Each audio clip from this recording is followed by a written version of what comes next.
Hey guys, we're going to start chapter 7 in our Sunday school lesson today and in the book of Daniel.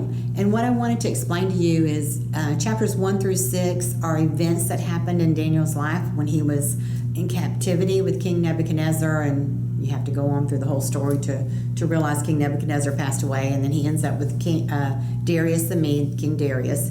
And so now scholars believe that now the next part of the book is kind of mixed with historical and prophecy.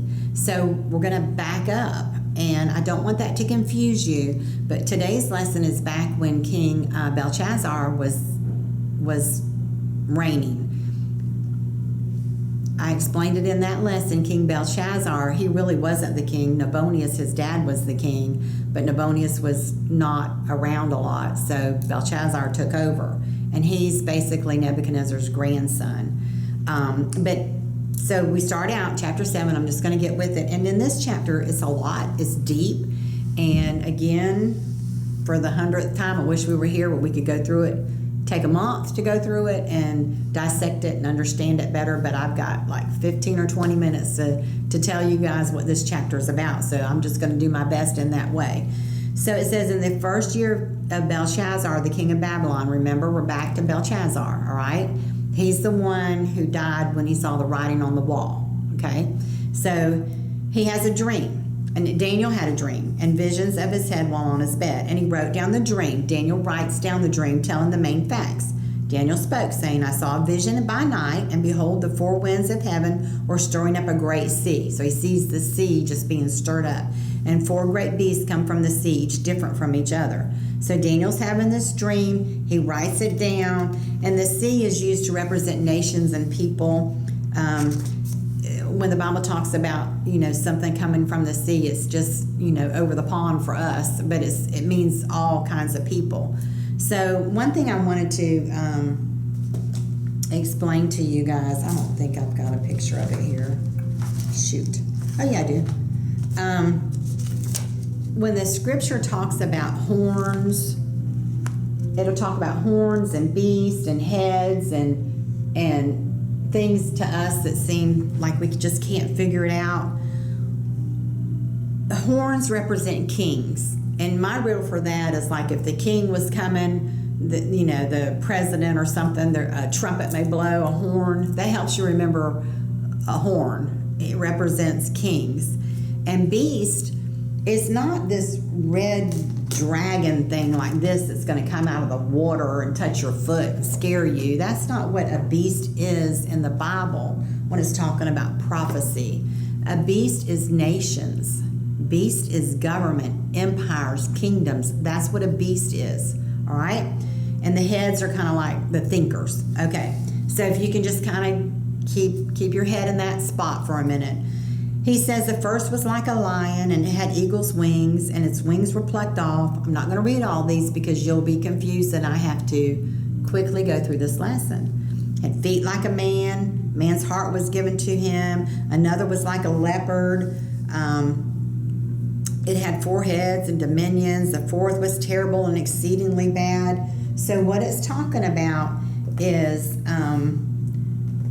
he sees all these beasts. All right, a leopard, he sees a bear, he sees a lion, all in his dream. He's seeing all these animals. Now, if I can show you this, remember Metal Man, remember that's my name. It's different kingdoms. This is King Nebuchadnezzar's dream, all right? He sees these kingdoms set up as a man. Gold, silver, and it gets weaker and weaker as it goes. But the one down here is exceedingly bad, and there's a rock. The rock is Jesus. He destroys all this at some point in prophecy. All right, so that was King Nebuchadnezzar's dream. Now Daniel has a dream, and he puts animals to these kingdoms. All right, so Babylon, lion, the bear is Media-Persia, Greece is the leopard, and then Rome is the dreadful beast. So this is the dream that Daniel's having now in chapter 7. He's putting animals to this metal man. He's matching animals to this metal man, and you're thinking, I don't know what you're talking about. Just hold that thought. There's metal man that King Nebuchadnezzar dreamt about, and now in chapter 7, Daniel's dreaming about these beasts, but they're matching these kingdoms that are being talked about. All right?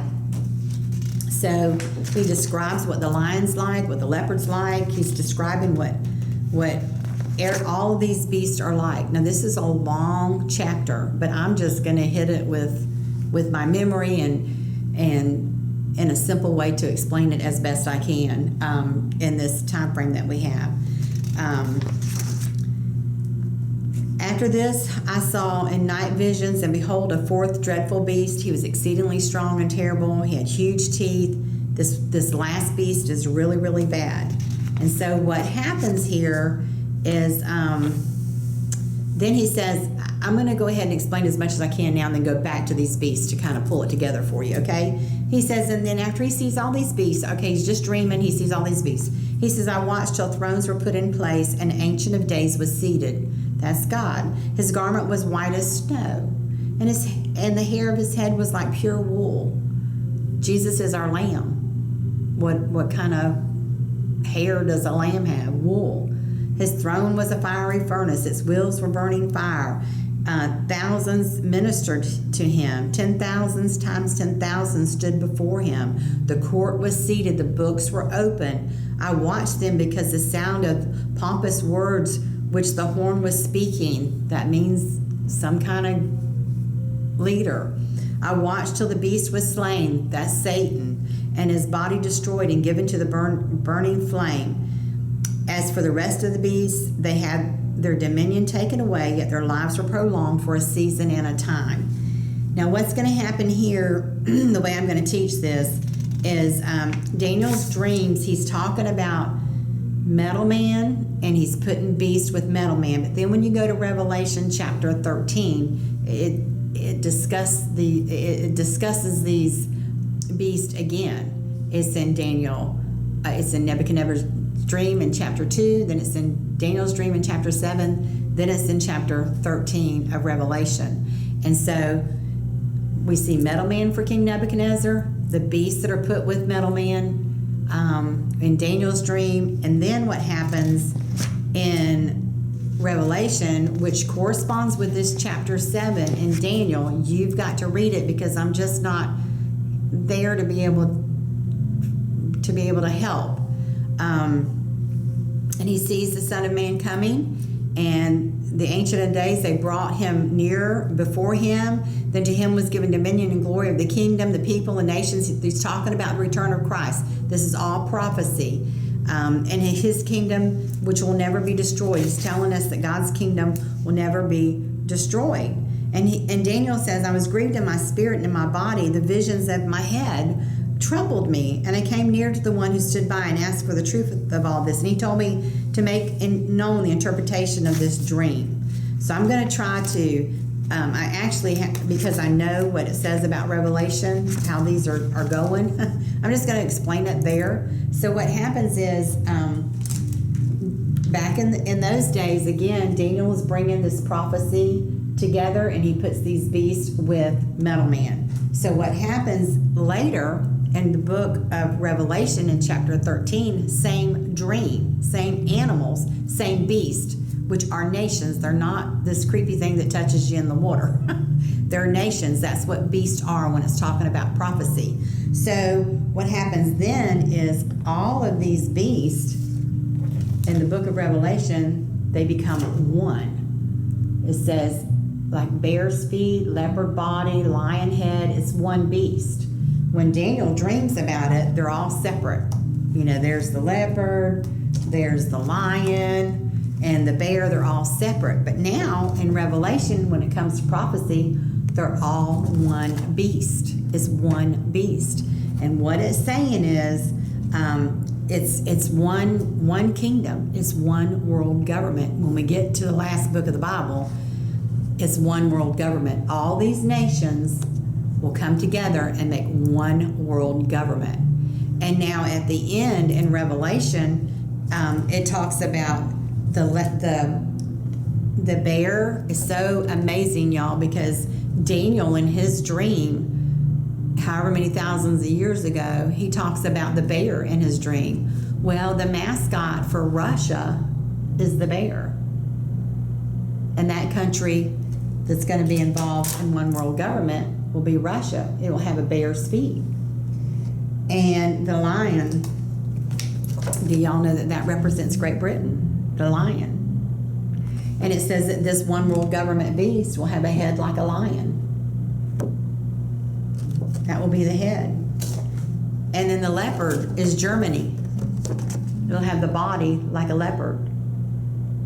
So Daniel sees all these animals separately, but when you get to Revelation, they're together. It's one world government. They're all joining in together.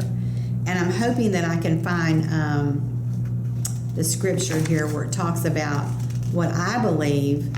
And, you know, I certainly don't know everything, of course, but I'm going to find that scripture. Y'all just bear with me, because most people want to know about the United States of America. And this is talking about Great Britain, Russia, Germany, and Rome.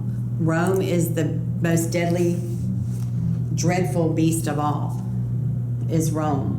And when it talks about heads that come up and are destroyed and another horn comes up and destroyed, what it's talking about is different kingdoms. They're coming up, they're replacing, and that's all it's talking about when you read scripture and it says, you know, and I saw another horn come up and take its place. It's talking about another country that's coming up and trying to take over. And some of them do take over. It says that, you know, they have a deadly wound. And it means that, you know, perhaps they killed that part of the country, but then it comes back. It's very, very fascinating. If you missed my lesson on chapter 13 in Revelation, go back and get it. Just right here it says, he's in his night vision, he says, I was considering the horns, and there was another horn, a little one, coming up among them, before whom 3 of the first horns were plucked out by the roots. There in this horn were eyes of a man. So what he's saying is all these different nations and governments are coming up in this beast, and they get tore down. They come up and they get tore down, or they take over. However it works. There's a lot of reading that goes on in it. But here's what it says. The first was like a lion, and it had eagle's wings. Now, what country is represented by a lion? Great Britain. Okay, where did we come from?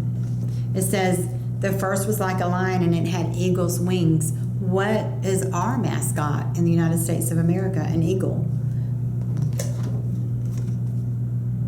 And y'all, that's fascinating. Every one of these individual animals that Daniel is putting with King Nebuchadnezzar's metal man, these strong governments, they match what is the mascot today in 2020. These countries, these are their mascots. It's unreal.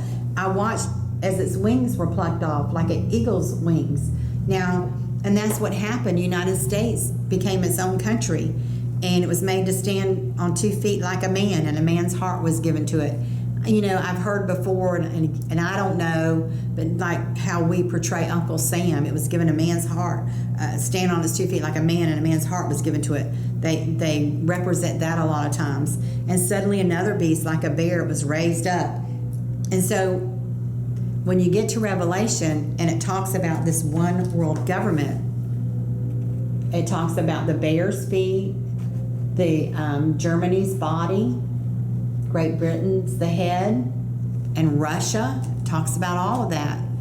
But what's missing is the eagle. It's not there when you get to Revelation. That animal mascot is gone. And so that brings me great comfort, because I believe, doesn't mean I'm right by any means, shape, or form, does not mean I'm right, but I believe the United States of America will not be involved in the one world government. And you know, we are heading in that direction very fast. And Scripture doesn't bring up the eagle in Revelation as being part of this beast, this one beast.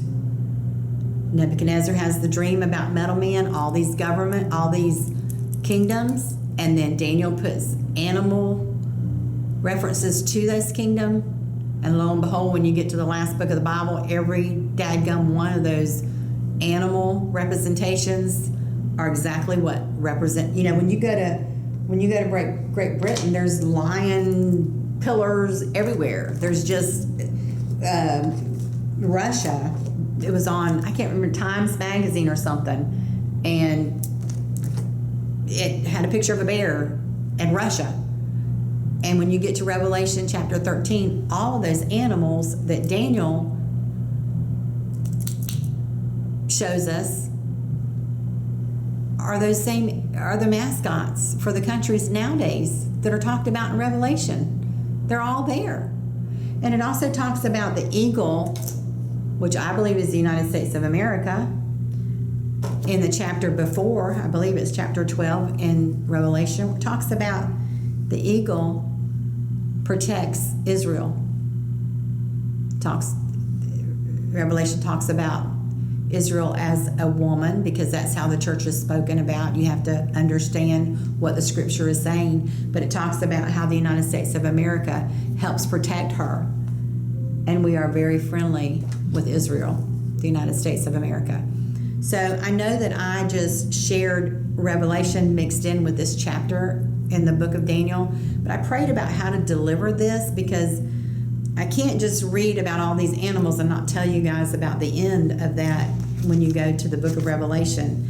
I know I probably didn't do a very good job, but at least you've been exposed to it, and you hopefully will know more than you did before we did the lesson. And just understand, I wrote myself some notes. I don't think I've left out anything.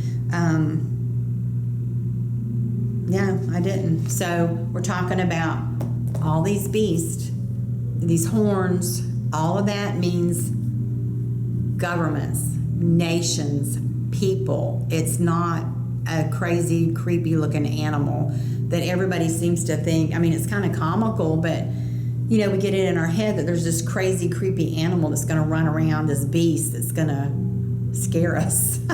And that's not what the scripture is saying. And also when it talks about the one world government that we've just discussed today in Revelation, that's when you take the mark of the beast so that you can buy and sell, because the one world government is going to make everyone do what the one world says to do.